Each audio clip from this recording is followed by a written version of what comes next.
Gold, trusted gold buyers. మీరు తాకట్టు పెట్టిన బంగారాన్ని విడిపించి ఈ రోజు ఉన్న మార్కెట్ ధరకు కొనబడను.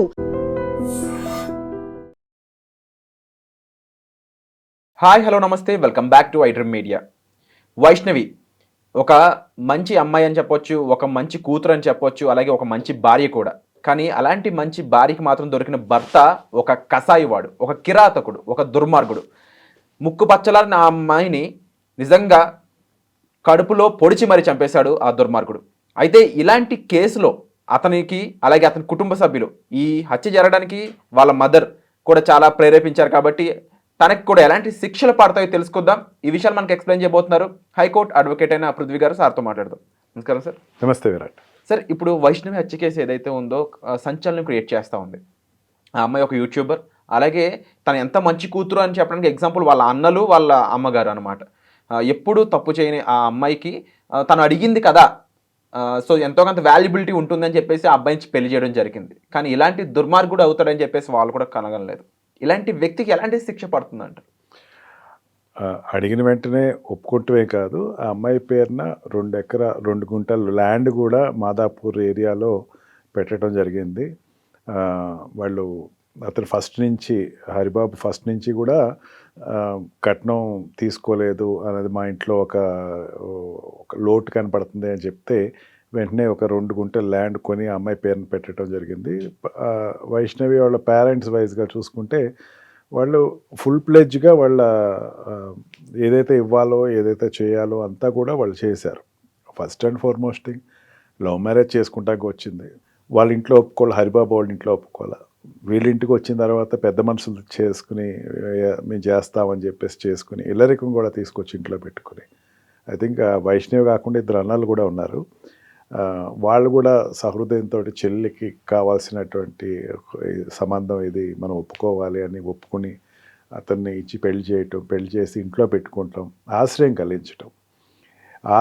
కలిగించడమే కాకుండా ఈ చనిపోయే వరకు ఏళ్ళింట్లోనే ఉంది. 6 months అయింది మ్యారేజ్ అయ్యి.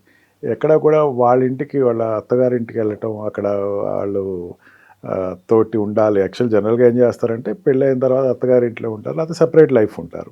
అట్లా కాకుండా మొత్తం కూడా డిపెండెంట్ అనమాట. హరిబాబు కూడా వీళ్ళ ఇంట్లోనే ఉంటా, ఇక్కడి నుంచే తన ఆఫీస్కి వెళ్ళటం ఎంత చేస్తున్నాడంటే వాళ్ళు ఓపెన్నెస్ అర్థమైపోతుంది, వాళ్ళ తప్పు లేదు అన్నది మనం ఈజీగా గెస్ చేయొచ్చు. ఇప్పుడు 304B అన్నది ఈ వరకట్నపు చావులో జనరల్గా ఇస్తారు. అంటే ఎవరైనా సరే శిక్ష వేయాలి అన్నప్పుడు సస్పీషియస్ డెత్ అని చెప్పేసి అంటారు. సస్పీషియస్ డెత్ వితిన్ 7 years, పెళ్ళైన 7 సంవత్సరాల లోపల ఏదైనా అనుమానాస్పదంగా చనిపోయి ఉంటే కనుక దాన్ని వరకట్నపు చావు కింద ట్రీట్ చేసి దాన్ని ఒక 10 years పనిష్మెంట్ ఇవ్వటం అనేది ఆ సెక్షన్ ప్రొవిజన్లో ఉంది. ఇది అమెండ్ అయింది యాక్చువల్గా, ప్రీవియస్ లేదు. ఇదివరకు ప్రీవియస్ అంతా కూడా ఉంటే కనుక మర్డర్ కేసు అయి ఉండేది, లేకపోతే కనుక ఈ ఏదైనా అబెట్మెంట్ ఫర్ సూసైడ్ అయి ఉండాలి, లేకపోతే అబెట్మెంట్ ఫర్ మిగతా పారామీటర్స్ ఉండేది. అమెండ్ అయ్యి ఏమైందంటే 304B అన్నది ఇంట్రడ్యూస్ అయిన తర్వాత 7 సంవత్సరాల లోపల అంటే ఏదైనా డెత్ అయి ఉండొచ్చు, అది వరకట్నం కోసం అయినా ఉండొచ్చు. అంటే డెత్ సస్పీషియస్ అయితే సరిపోద్ది, అంతేగా చనిపోయినట్టు 100% సాక్ష్యాలు చూపించక్కల్లా. అంటే చంపేయడానికి కొన్ని కారణాలు ఉంటాయి. చంపేయడానికి కారణం ఏంటంటే మనకి ఇచ్చినటువంటి పినల్ కోడ్స్లో ఇచ్చిన రీజన్ ఏంటంటే క్లియర్ కట్ మోటివ్ ఉండాలి, ప్రిపరేషన్ ఉండాలి, అటెంప్ట్ ఉండాలి. అది అటెంప్ట్ కంప్లీట్ అవ్వాలి. ఆ మోటివ్ అన్నది ఏమవుతుంది, చంపాలన్నది మోటివ్ కాదు, ఏదో హింస పెడితే చనిపోయి ఉండొచ్చు. కానీ దాన్ని కూడా వరకట్నం హింస కింద తీసుకుని, వరకట్నపు చావు కింద తీసుకుని 304B అనేది పెట్టడం జరిగింది మన దాంట్లో. అంటే మీరు చెప్పే విషయం అర్థం చేసుకుని కొంచెం భయంకరంగా ఉంది. ఎందుకంటే చంపాలని ట్రై చేయలేదు, హింస పెట్టాలి అంటే టార్చర్ చేశాడు అమ్మాయి. అంటే ఒకటి వైష్ణవి కొంచెం పక్కన పెడతాం విరాట్, శిక్షలు అడుగుతున్నారు కాబట్టి చెప్తున్నా. జనరల్గా ఏంటంటే ఒక మర్డర్ కేసులో ఏంటంటే మర్డర్ ఎప్పుడవుతుందంటే చంపాలన్న ఉద్దేశంతో ఒక ప్రిపేర్ అయ్యి అటెంప్ట్ చేసి చంపేస్తే అది 100% మర్డర్ అవుతుంది. ఓకే, లేకపోతే దాని కల్పుల్ హోమ్సైడ్ అవుతుంది. అంటే ఏదో ఆవేశంగా ఆ టైంలో చేశారు, శిక్ష తగ్గిపోద్ది. అంటే మర్డర్ కేసు అయితే హ్యాంగింగ్ పనిష్మెంట్ ఉంటుంది, లైఫ్ ఇంప్రిజన్మెంట్ ఉంటుంది. లేకపోతే లైఫ్ ఇంప్రిజన్మెంట్ అయితే మాత్రమే ఉంటుంది. ఇంకా వేరియేషన్ తగ్గుతూ ఉంటుంది అనమాట. ఇప్పుడు ఆకలితో చంపేసేటువంటి కేసెస్ ఉంటాయి, కొంతమంది తిండి పెట్టకుండా ఇంట్లో పెట్టేయడం, దాని మళ్ళీ మర్డర్లోకి రాదు.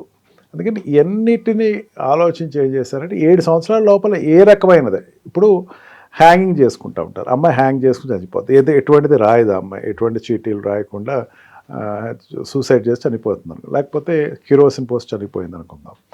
వాళ్ళు ఎల్బీస్ ఉండవు, అంటే దాంట్లో సాక్ష్యాలు దొరకవు, కానీ దానిని వరకట్నపు చావు కిందే తీసుకోవాలి అన్నది 304(b)లో ఇచ్చినటువంటి ఒక డిక్లేర్. అందుకని ఆ డిక్లమ్ గురించి చెప్పేటప్పుడు ఏంటంటే ఇది ఏదైనా వరకట్నం హింస అవుతుంది.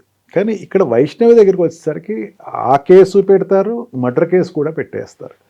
మర్డర్ కేసు ఎందుకు పెట్టారు, 302 డిఎస్పీ గారు మాట్లాడితే 302 కూడా పెట్టాను అని అన్నారు. మర్డర్ కేసు అనేది ఏంటంటే ఆ అమ్మాయిని కత్తి ఘాట్లు తల దగ్గర కడుపులో పొడిచినట్టు, అండ్ ఇక్కడ గోళ్ళు గొంతు పిసికి చంపేయటం, ఇదంతా క్లియర్ కట్గా వాళ్ళు ప్రైమరీ ఎవిడెన్సెస్ చూసుకుని వాళ్ళు 302 కూడా పెట్టడం జరిగింది. ఫేస్ ఆఫ్ ద రికార్డ్ ఇది మర్డర్ కేసే, డౌటే లేదు. And within 7 years of marriage, 7 సంవత్సరాల లోపల జరిగింది కాబట్టి 6 నెలలే కదా అయ్యింది. అందుకని దీన్ని వరకట్నపు చావు కింద రెండింటినీ కలిపి పనిష్మెంట్ ఇస్తారు. ఖచ్చితంగా ఇది హ్యాంగింగ్ పనిష్మెంట్ కేసే అని చెప్పచ్చు, అతనికి ఖచ్చితంగా ఉరేసి దగ్గర కేసే అనొచ్చు. ఆయనకి అతనికే కాదు, ప్లాన్ వేసిన వాళ్ళు కూడా ఇది ఎఫెక్ట్ అవుతుంది. నలుగురు తల్లిదండ్రులు ఎవరైతే ఉన్నారో వాళ్ళు, లేకపోతే ఆడపడుచులు ఎవరైతే ఉన్నారో వాళ్ళు, వీళ్ళందరూ కూడా దీంట్లో వాళ్ళ క్యాపిటల్ పనిష్మెంట్స్ వస్తాయి, క్లియర్ కట్గా ఎవిడెన్సెస్ ఇది వస్తాయి. అది ఎంత దుర్మార్గం అంటే వాళ్ళ ఇంట్లో ఏదైనా చేశారంటే అనుకోవచ్చు, అమ్మాయి ఇంట్లోనే బహిరంగంగా అతను చంపాడంటే అతను సైకో ఇంటెన్షన్ అర్థమైపోతుంది ఇంట్లో విరాట్.